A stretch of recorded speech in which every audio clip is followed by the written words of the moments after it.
الحمد لله وكفى والصلاة والسلام على سيد الرسل وخاتم الأنبياء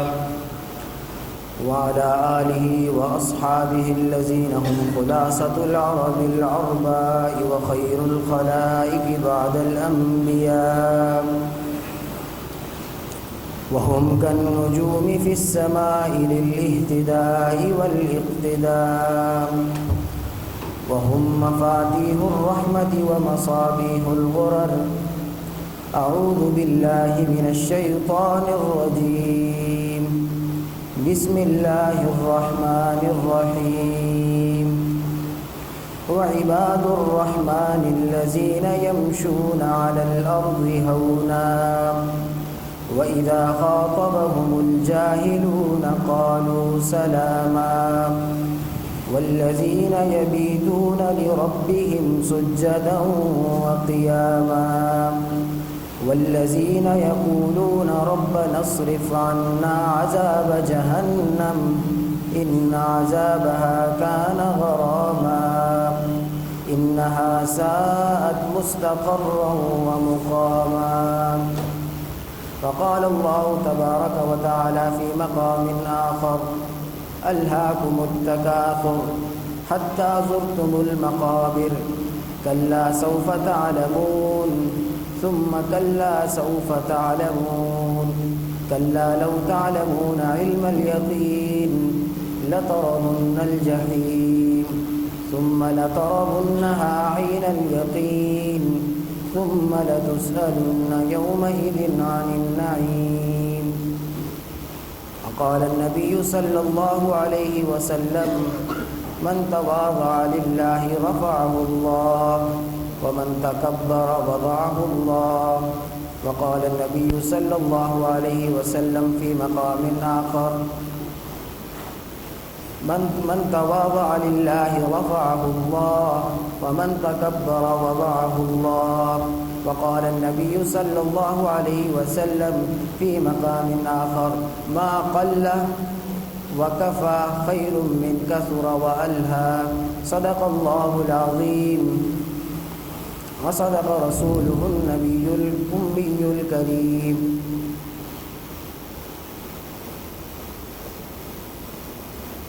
آپ کے سامنے چند آیات کریمہ جو سورہ فرقان کی آخری رکوع کی چند آیات ہیں، جن میں اللہ رب العزت نے اللہ تعالیٰ کے یعنی اپنے رحمان کی نیک بندوں کی صفات کا ذکر کیا ہے، ان کی تلاوت کی سعادت حاصل کی، اور اس کے بعد ایک سورت تلاوت کی جس میں اللہ رب العزت نے فرمایا کہ انسان کو کس چیز نے غفلت میں ڈالا ہوا ہے. یہ انسان اس دنیا میں آیا ہے اور اس کی کچھ جو ہے وہ مقصد تخلیق ہے. جو بھی صانع ہوتا ہے، کوئی بھی چیز بنانے والا، کوئی کاریگر ہوتا ہے،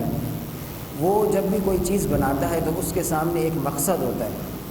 اور وہ اس مقصد کو پیش نظر رکھ کر کوئی بھی چیز بناتا ہے. اللہ رب العزت جو کہ صحیح معنوں میں حکمت اور علم کے اصل منبع اور مرجع ہے، انہوں نے جب اس کائنات کی تخلیق کی تو انسان کو کس مقصد کے لیے بنایا اور وہ اس مقصد سے غافل ہے. اس مقصد سے غافل ہونے کا ذکر اور اس کے اسباب اللہ رب العزت نے ایک آیت میں ایک سورت میں ذکر کیا جس کا نام سورت تکاثر ہے. اور اللہ رب العزت نے اس دنیا میں انسان کو کس لیے پیدا کیا؟ تو فرمایا کہ وما خلقت الجن والانس الا لیعبدون، کہ میں نے جنوں اور انسانوں کو اپنی مخلوق میں کسی اور مقصد کے لیے پیدا نہیں کیا مگر عبدیت کے لیے، یعنی میں نے ان کو بندہ بنانے کے لیے، بندہ کہتے ہیں غلام کو، یعنی اشاروں پر میرے احکام پر عمل پیرا ہونے کے لیے میں نے انہیں اس دنیا میں بھیجا ہے. یہ انسان اور جن کی مقصد تخلیق ہے. اللہ رب العزت نے انسانوں اور جنوں کو کیوں بنایا؟ کہ وہ اس دنیا میں آ کر اللہ رب العزت کی عبادت بجا لائیں. یہ اللہ رب العزت نے انسانوں اور جنوں کی مقصد تخلیق ذکر کی. پہلی جو آیات ذکر کی ان میں اللہ رب العزت نے اپنے نیک بندوں کا ذکر کیا کہ ان کی صفات کیسی ہوتی ہیں. کسی بھی چیز کو ہم پہچانیں گے تو ہم پہلے اس کی صفات کا احاطہ کریں گے. جب صفات ہمارے سامنے ہوگی تو ہم ان صفات کو اپنے اندر جو ہے جاگوزی کرنے کے لیے کوشش بھی کر سکیں گے. اور اگر صفات ہمارے سامنے نہیں ہوں گی اور ہم اندھیرے میں تیر چلائیں گے تو کسی بھی طور ہم اصل مقصد کی طرف نہیں جا سکیں گے۔ تو اللہ رب العزت نے قدم قدم پہ قرآن کریم کا موضوع ہے انذار اور تبشیر، یعنی ڈرانا اور خوشخبری دینا۔ ڈرانا جہنم سے، خوشخبری دینا جنت کی، مغفرت کی، اللہ رب العزت کی قربت کی، اور اللہ کی دوری سے ڈرانا اور اللہ کے خوف سے ڈرانا۔ یہ اللہ رب العزت کی جو اللہ رب العزت نے جو کتاب نازل کی اس کا موضوع ہے انذار اور تبشیر۔ تو قرآن کریم میں جگہ جگہ ہر آیت میں تقریباً انذار اور تبشیر کے مضامین ملتے ہیں ہمیں، اور یہ جو میں نے آپ کے سامنے آیت تلاوت کی اس میں بھی انذار اور تبشیر کے مضامین ہمیں نظر آ رہے ہیں۔ اسی لیے رسول اللہ صلی اللہ علیہ وسلم کی صفت ہے بشیرا و نذیرا، یعنی خوشخبری دینے والے اور ڈرانے والے، یعنی جو لوگ اللہ رب العزت کی نافرمانیاں کر رہے ہیں اس دنیا میں تو ان کو بتا دیا جائے کہ ایک دن پھندا جو ہے وہ کسا جائے گا اور اللہ رب العزت کے سامنے انہیں پیش کیا جائے گا۔ اور اسی طرح جو لوگ اللہ رب العزت کی اس دنیا میں باوجود نفس اور شیطان اور دواعی گناہ ہونے کے باوجود، یعنی قدم قدم پر انسان کو مختلف چیزیں اللہ رب العزت سے نافرمانی کی طرف لے جانے کے لیے موجود ہیں، آج کل بھی موجود ہیں، لیکن اس کے باوجود اگر کوئی شخص صبر کرتا ہے، فرمایا کہ اولئک یجزون الغرفۃ بما صبروا، انہیں جنت میں بالا خانے دیے جائیں گے، انہیں جنت میں عمدہ عمدہ گھر دیے جائیں گے، جو اللہ رب العزت میں صبر کر کے اس دنیا سے، یہ امتحان ہے، اس میں صبر کر کے اللہ رب العزت کے آگے جو ہے وہ پہنچتا ہے اس حال میں کہ اس نے بہت اپنے آپ کو گناہوں سے بچایا۔ بالکل گناہوں سے بچنا تو بالکل ممکن نہیں ہے،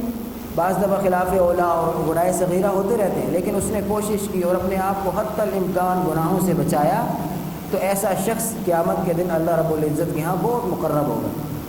دوستو، ابھی رمضان کا مہینہ قریب آنے والا ہے، اور جب رجب کا مہینہ شروع ہو جاتا تو نبی کریم صلی اللہ علیہ وسلم ایک دعا کثرت سے فرماتے کہ اللہم بارک لنا فی رجب و شعبان وبلغنا رمضان، کہ اللہ رب العزت اے میرے اللہ ہمارے لیے رجب اور شعبان میں برکت دے دے اور ہمیں جو ہے وہ رمضان تک پہنچا دے بصحت و عافیت، کیونکہ رمضان اگر فرمایا کہ کسی کو زندگی میں ایک رمضان بھی مل گیا اور وہ اپنی مغفرت نہیں کرا سکا تو اس شخص سے زیادہ خسارے میں اور کوئی شخص نہیں ہے، کیونکہ اللہ رب العزت کی رحمت رمضان میں جو ہے وہ 70 گنا زیادہ ہو کر ہر روز اللہ رب العزت 70,000 لوگوں کی مغفرت فرماتے ہیں۔ تو ایسی مقدس گھڑیوں میں جو شخص اپنی مغفرت نہ کروا سکا تو وہ کفرانی نعمت کا مرتکب ہوگا اور قیامت کے دن اسے جہنم میں دھکیلا جائے گا۔ تو ابھی رمضان کا جو مہینہ وہ قریب آنے والا ہے، اور ہم اسی رمضان کے مہینے کی تیاریوں میں لگ جائیں، جیسے کہ نبی کریم صلی اللہ علیہ وسلم جو کہ معصوم تھے، لیکن اس وقت سے یعنی رجب کے مہینے سے آپ صلی اللہ علیہ وسلم رمضان کی تیاریوں میں لگ جاتے، اور شعبان اور رجب میں آپ نے اپنے لیے برکت کی دعا مانگی، اسی طرح رمضان تک پہنچانے کی دعا مانگی کہ اللہ ہمیں رمضان عطا فرما۔ تو ہم نے اپنی زندگی کے بے شمار رمضان گزار دیے، اور انشاءاللہ اللہ رب العزت ہمیں یہ رمضان بھی نصیب فرمائے گا۔ تو ہمیں یہ چاہیے کہ ہم ان صفات کو اور غافل کرنے والی چیزوں سے، ان صفات کو جو اللہ کے قریب لے کے جاتی ہیں ان کو اپنائیں، اور جو غافل کرنے والی چیزیں ہیں، جو اللہ رب العزت سے دور لے کے جانے والی چیزیں ہیں، ان کو ہم جان لیں اور پھر ان سے بچیں۔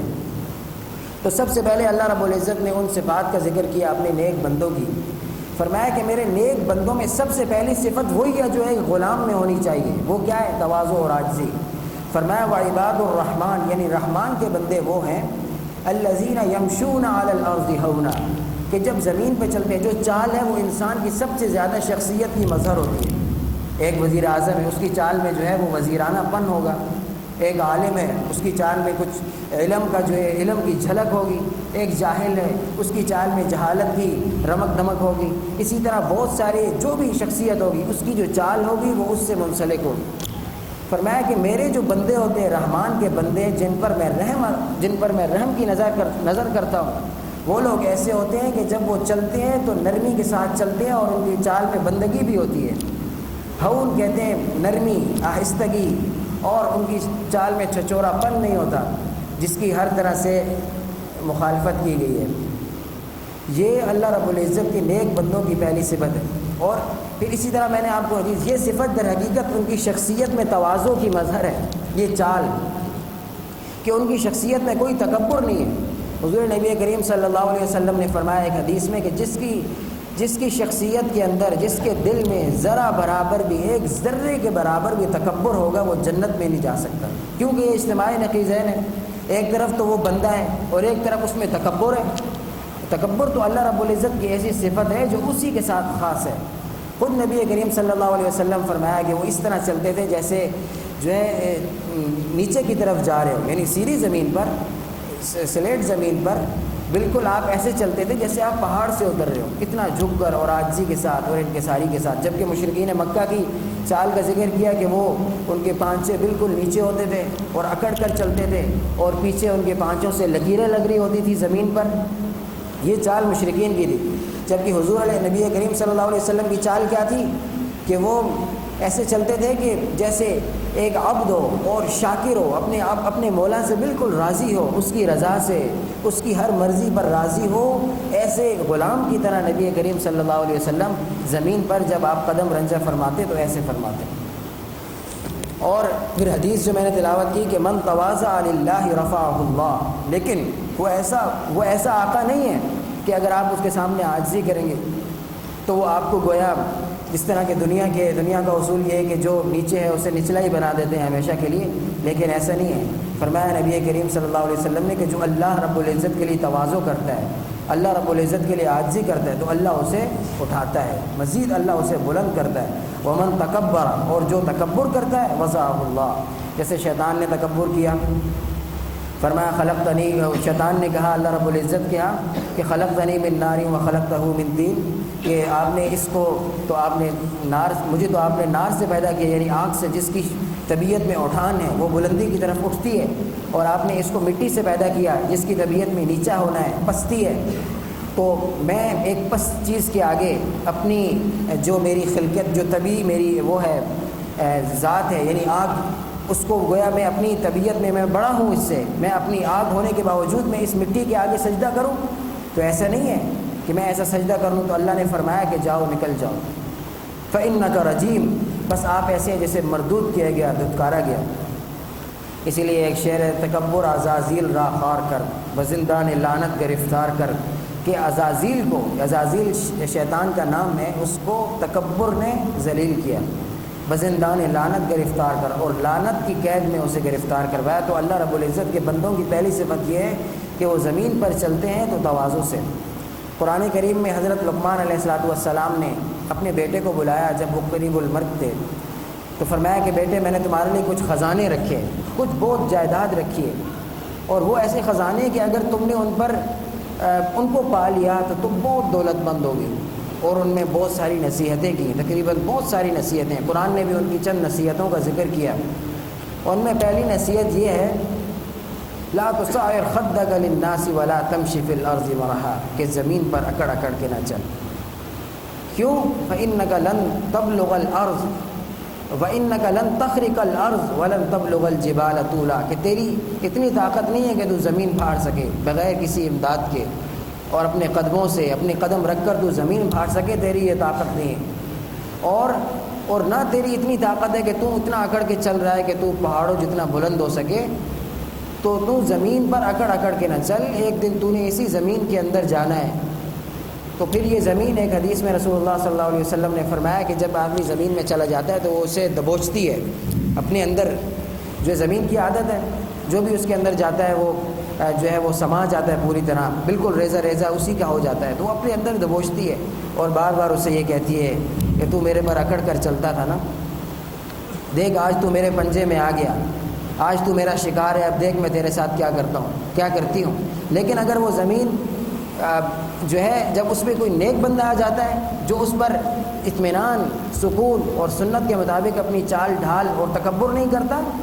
تو فرمایا کہ وہ زمین پھر اس کا خیال رکھتی ہے اور کہتی ہے کہ یہ بھی جب میرا خیال رکھا کرتا تھا تو میں بھی آج اس کا کیوں نہ خیال رکھوں۔ تو یہ اللہ کے محبوب بندوں کی پہلی صفت یہ ہے کہ ان کی ذات میں تکبر نہیں ہوتا۔ اور اسی طرح اللہ رب العزت کے جو محبوب بندے ہیں ان کی دوسری صفت یہ ہے، اذا خاطبهم الجاہلون قالوا سلاما، کہ جب جاہلوں سے ان کا مکالمہ ہو جاتا ہے۔ جہالت کے کئی معنی ہیں۔ جاہل ایسے لوگ جو بے پرواہ ہوں، غافل ہوں، جن کا مقصد جو ہے وہ بات کو سمجھنا نہ ہو بلکہ محض استہزاء ہو،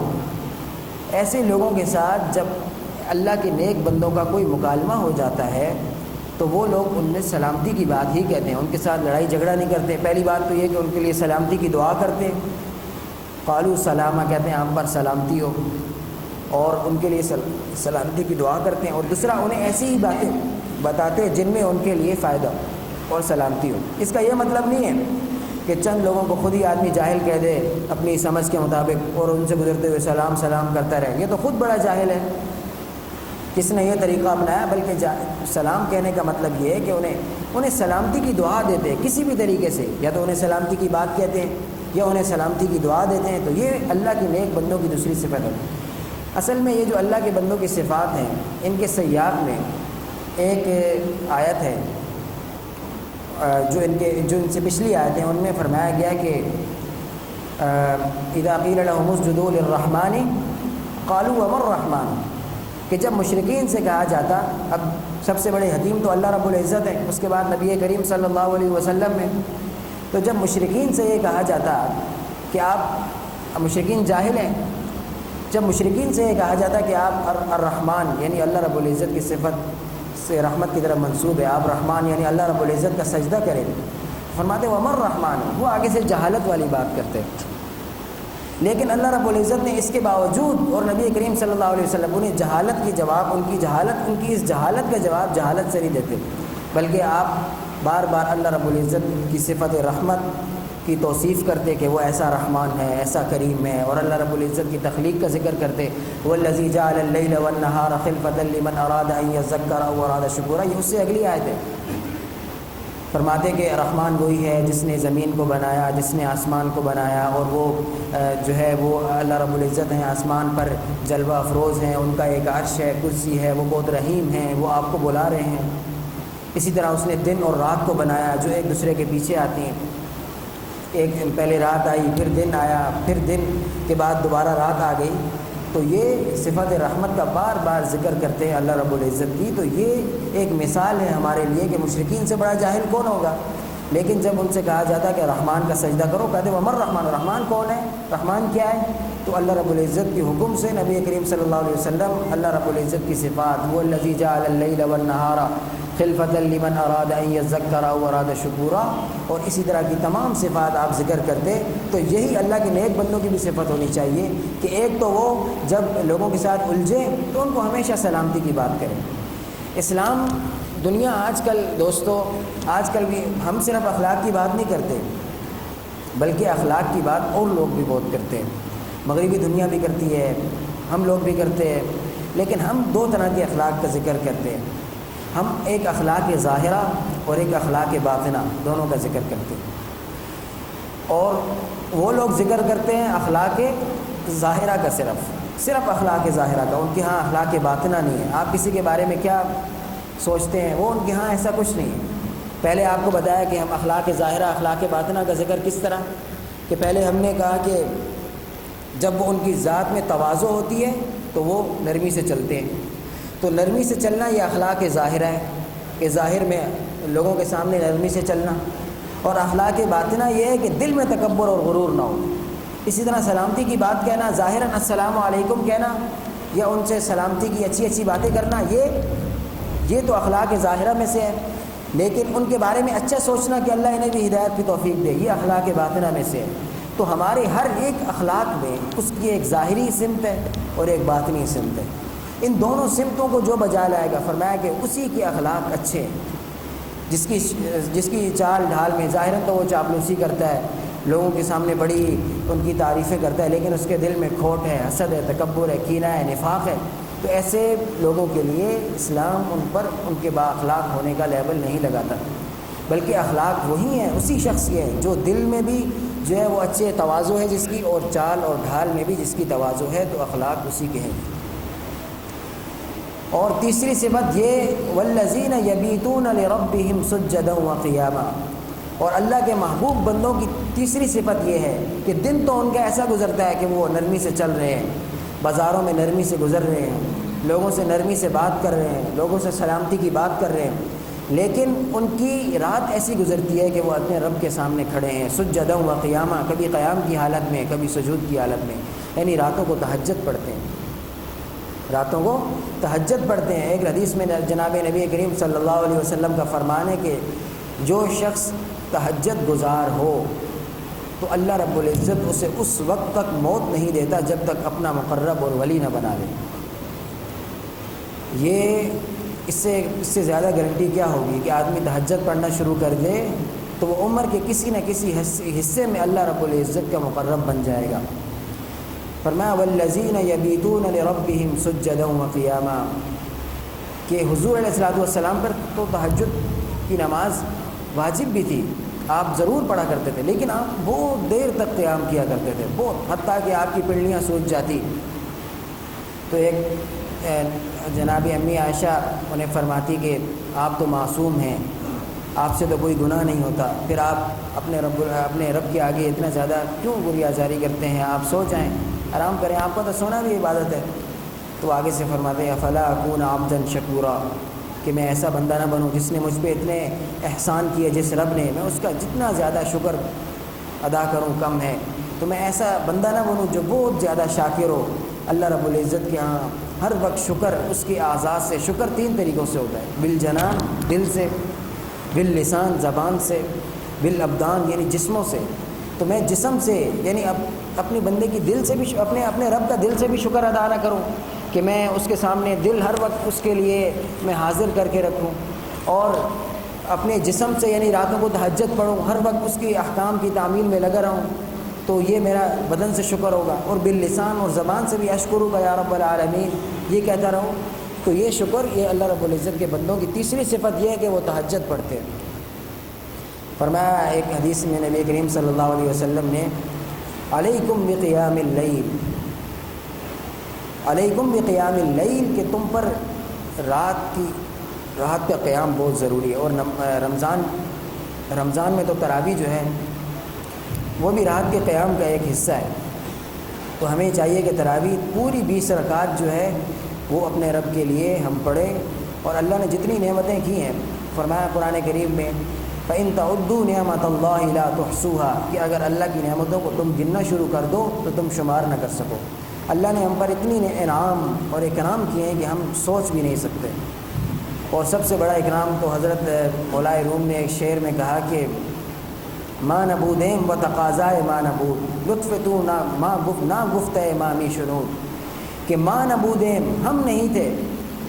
وہ تقاضائے ماں نبود، اور ہمارا کوئی تقاضا بھی نہیں تھا۔ ابھی تو ہماری ہزاروں خواہشیں ہیں کہ ہم اس طرح منعم ہو جائیں، یہ نعمت بھی حاصل کر لیں، کہ سب سے بڑا انعام یہ کہ ہم ہی نہیں تھے اور ہمارا کوئی تقاضا نہیں تھا۔ وہ تقاضائے ماں نبود، لطف تو نہ گفت امامی شنود، کہ آپ کے لطف اور کرم تو اتنا زیادہ ہے کہ ہم نے جو بات کہی بھی نہیں تھی کہ ہمیں تخلیق کریں، ہمیں وجود بخشیں، آپ نے وہ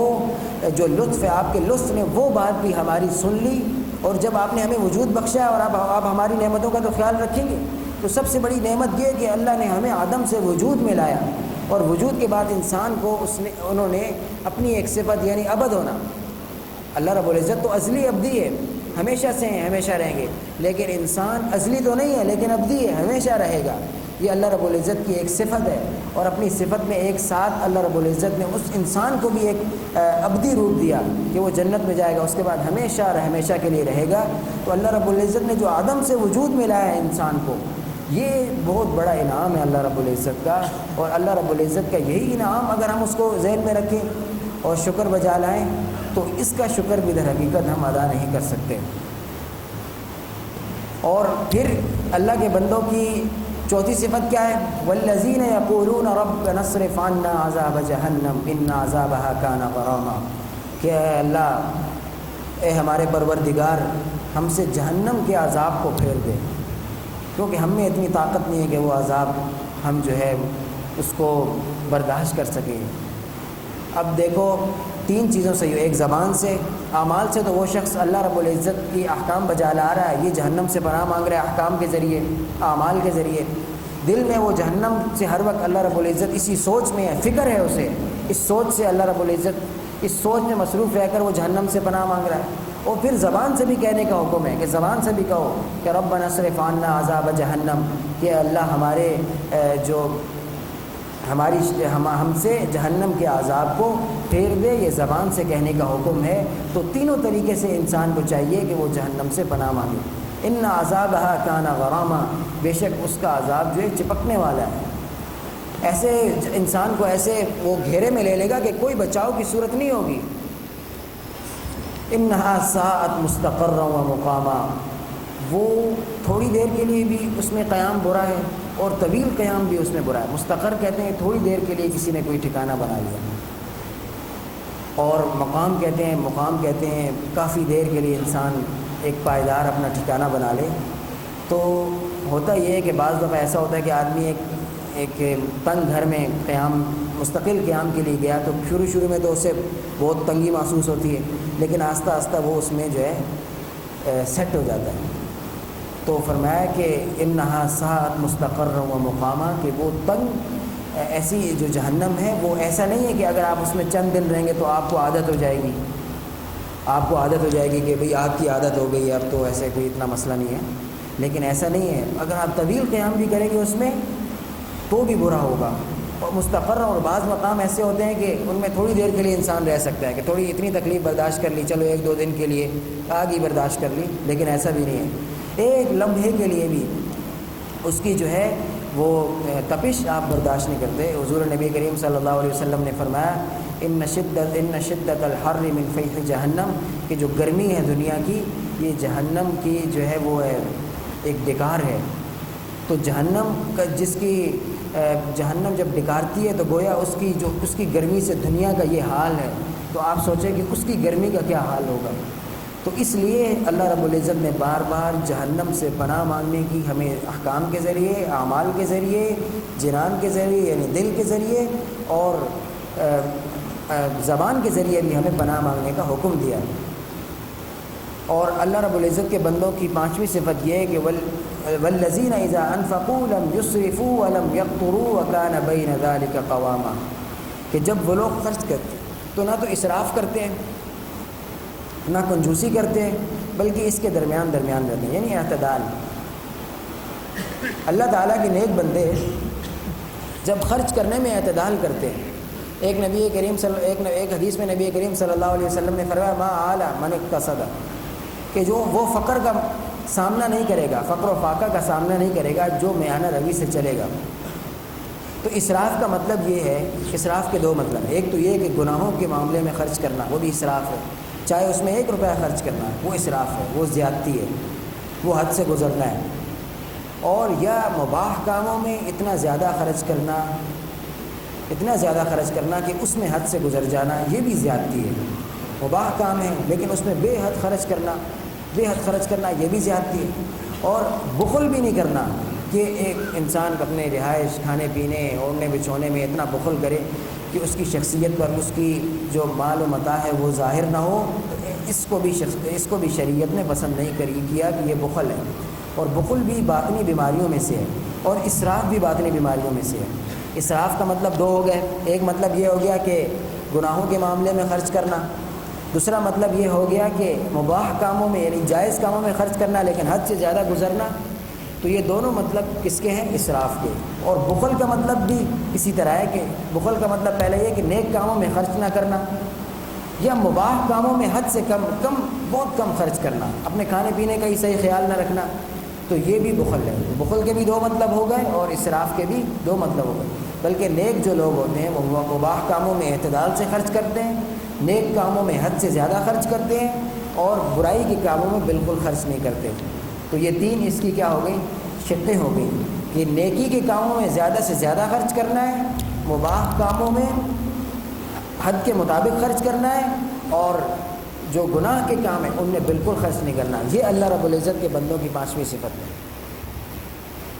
اور اللہ رب العزت کے بندوں کی 6ٹھی صفت یہ ہے کہ والذین لا يدعون مع اللہ الہا آخر، کہ اللہ رب العزت کے ساتھ کسی اور معبود کو نہیں پکارتے، یعنی شرک نہیں کرتے۔ ولا يقتلون النفس التي حرم اللہ الا بالحق، اور کسی بھی شخص کا ناحق قتل نہیں کرتے۔ ولا يزنون، اور زنا نہیں کرتے۔ یہ اللہ رب العزت کے تین اور اللہ کے محبوب بندوں کی تین اور صفات ہو گئی۔ لا يدعون مع اللہ الہا آخر، کہ اللہ رب العزت کے ساتھ کسی بھی طرح کسی بھی جن کو، کسی انسان کو، کسی قبر کو، کسی اور بت کو کسی بھی طرح شریک نہیں کرتے۔ یہ اللہ رب العزت کے بندوں کی ایک اور صفت ہے۔ ولا یقتلون، اور قتل نہیں کرتے، کسی کا ناحق قتل نہیں کرتے۔ ولا یزنون، اور زنا نہیں کرتے۔ فرمایا ایک حدیث میں نبی کریم صلی اللہ علیہ وسلم نے کہ جس نے ایک انسان کو ناحق قتل کر دیا اس نے ایسا جیسے تمام انسانیت کو قتل کر دیا۔ اور ایک اور حدیث میں نبی کریم صلی اللہ علیہ وسلم نے فرمایا کہ جو قتل میں صرف یعنی کا مطلب یہ کہ کسی کو کہنا اقتل یعنی مار دو، جتنا بھی جو ہے وہ شریک ہو گیا کسی کے قتل میں، یعنی صرف اس نے اشارہ کیا کہ اسے قتل کر دیا جائے تو وہ شخص بھی اس کے قتل میں شریک ہے۔ اور دوسری ایک اور مسئلہ یہ ہے شریعت کا کہ ایک انسان کے بدلے میں بالفرض اگر پوری انسانیت قتل میں شریک ہوئی اس کی، یعنی 6 ارب انسان ہیں اور ایک انسان کے قتل میں 6 ارب لوگ شریک ہو گئے بالفرض، تو ان 6 ارب لوگوں سے قصاص لیا جائے گا۔ یعنی قتل اتنا اہم مسئلہ ہے۔ اللہ رب العزت نے فرمایا کہ جس نے ایک شخص کو قتل کیا اس نے جو ہے انسانیت کو قتل کیا، اور یہ بیت اللہ کو شہید کرنے سے زیادہ بڑا گناہ ہے انسان کو قتل کرنا، کیونکہ ایک ذات ہے، اسے اللہ نے وجود بخشا ہے، تو آپ تو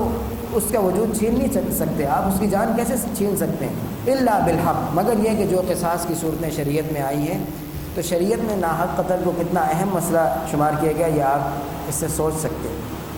ولا یزنون، اور زنا نہیں کرتے۔ زنا ایک حدیث میں جناب نبی کریم صلی اللہ علیہ وسلم نے فرمایا کہ جو آدمی جس وقت زنا کر رہا ہوتا ہے وہ اس وقت صاحب ایمان نہیں ہوتا۔ زنا تو ایسا گناہ ہے جس کے ذریعے انسانیت کے انساب یعنی نسب اور شجرہ نسب اور اس کے خاندان تباہ ہو جاتے ہیں۔ یہ فحاشی ہے، کسی بھی شریعت میں یہ جائز نہیں ہے۔ قتل اور اللہ کے ساتھ کسی کو پکارنا اور زنا یہ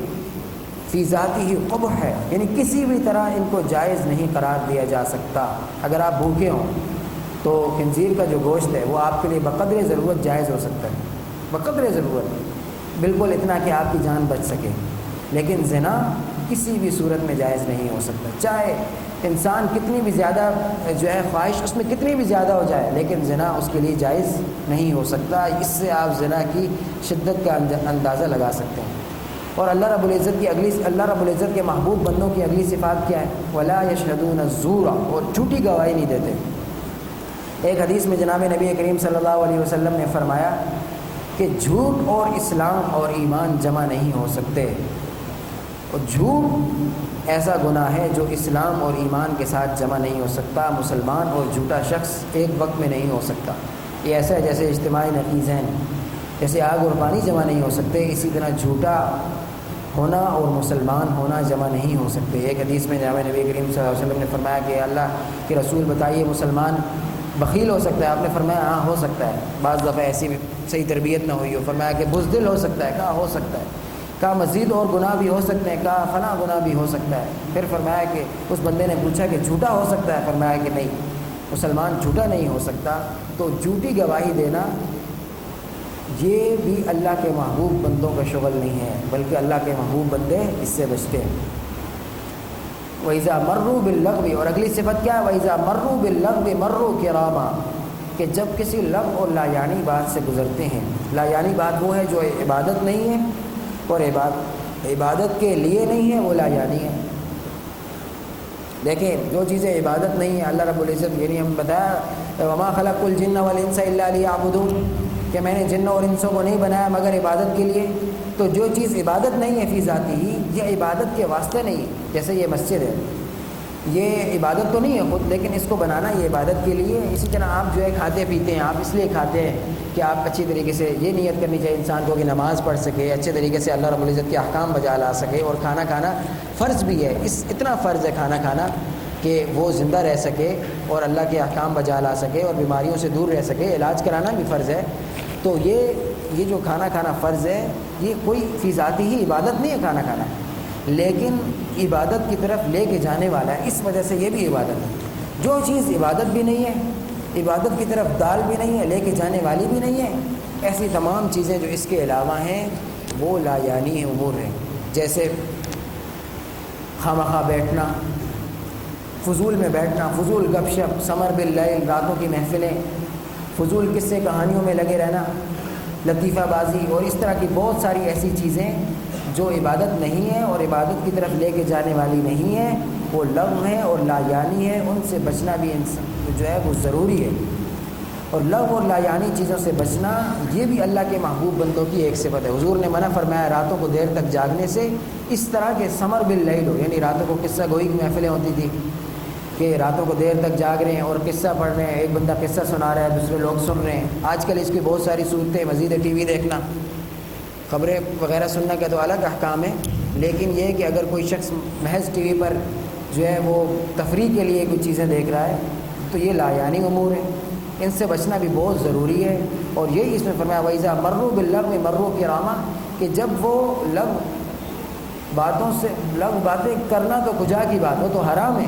لیکن لغو باتوں کے پاس سے گزرتے بھی ہیں تو کرامہ یعنی ایسے گزر جاتے ہیں جیسے انہوں نے کچھ دیکھا ہی نہیں۔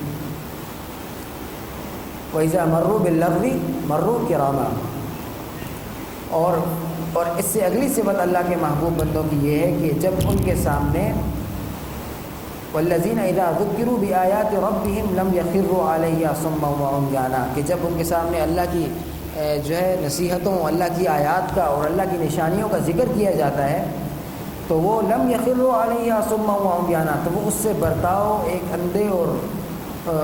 بہرے کی طرح نہیں کرتے، گونگے کی طرح نہیں کرتے، اندھے اور بہرے کی طرح نہیں کرتے، کس طرح مشرکین کرتے تھے، یعنی کچھ سنا ہی نہیں، سن لیا ہاں خیر ہے کوئی بات نہیں، اسی طرح بہروں کی طرح کہ جیسے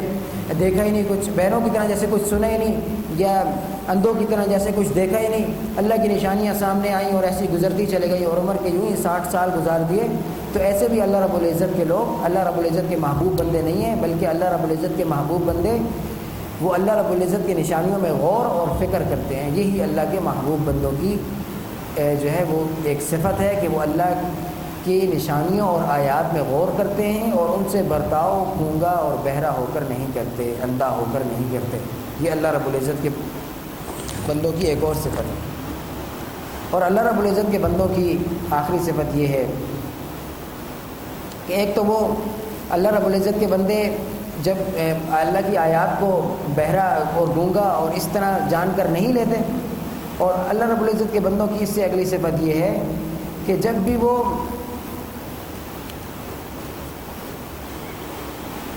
کہ جب اللہ کی نشانیاں ان کے سامنے آتی ہیں تو وہ اندھے اور بہرا نہیں بن کے بلکہ ان سے سنتے ہیں اور پوچھتے ہیں انہیں۔ اور اس سے اگلی صفت اللہ رب العزت کے بندوں کی یہ ہے کہ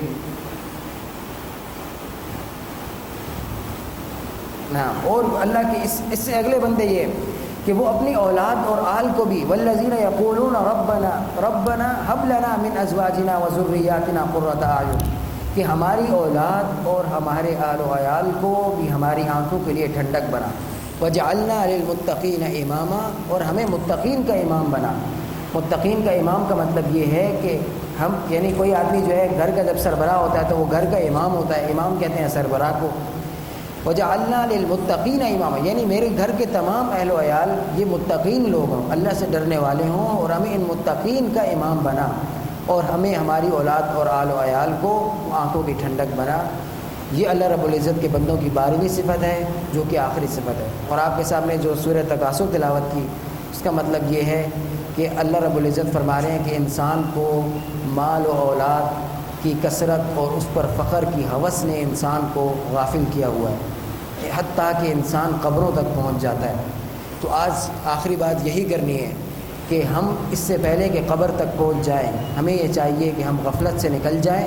اور اللہ رب العزت کے محبوب بندوں کی جو صفات آئی ہیں خصوصاً رمضان میں ہم ان کو پوری طرح اپنانے کی کوشش کریں، اپنے پچھلے گناہوں سے توبہ کریں اور آئندہ کے لیے اپنا لاحِ عمل طے کریں، زندگی کا معمول بنائیں اور کبیرہ گناہوں سے اجتناب کریں اور رمضان میں اپنی مغفرت کروائیں۔ اور بصورت دیگر ہماری عمر تو جاری ہے اور عمر جو ہے گزر جائے گی اور ہمیں احساس بھی نہیں ہوگا۔ عمر ہو رہی آدمی کی عمر جو ہے وہ برف کی طرح کم ہو رہی ہے اور ہر وقت اس میں کمی واقع ہو رہی ہے۔ اگر انسان کے پاس کوئی ایسا میٹر ہو جس طرح گھڑی میں سیکنڈ چلتے ہیں اور اس میں انسان اپنی عمر کا کوئی حساب لگا کے رکھے تو اس سے اندازہ ہوگا کہ کس طرح اس کے سیکنڈ جو ہے وہ گن رہے ہیں۔ اور اللہ رب العزت کے ایک یہ بھی انعام ہے کہ اس نے عمر جو ہے وہ انسان کو بتائی نہیں ہے، متعین نہیں کی، تاکہ وہ اس خوف میں مبتلا نہ رہے بلکہ امید میں رہے۔ امید تو یہی ہے کہ انشاءاللہ ہماری عمریں طویل ہوں گی، لیکن کیا پتہ، ہمیں یہ چاہیے کہ اس رمضان میں اپنی مغفرت کروا لیں۔ وآخر دعوانا الحمد للہ رب العالمین۔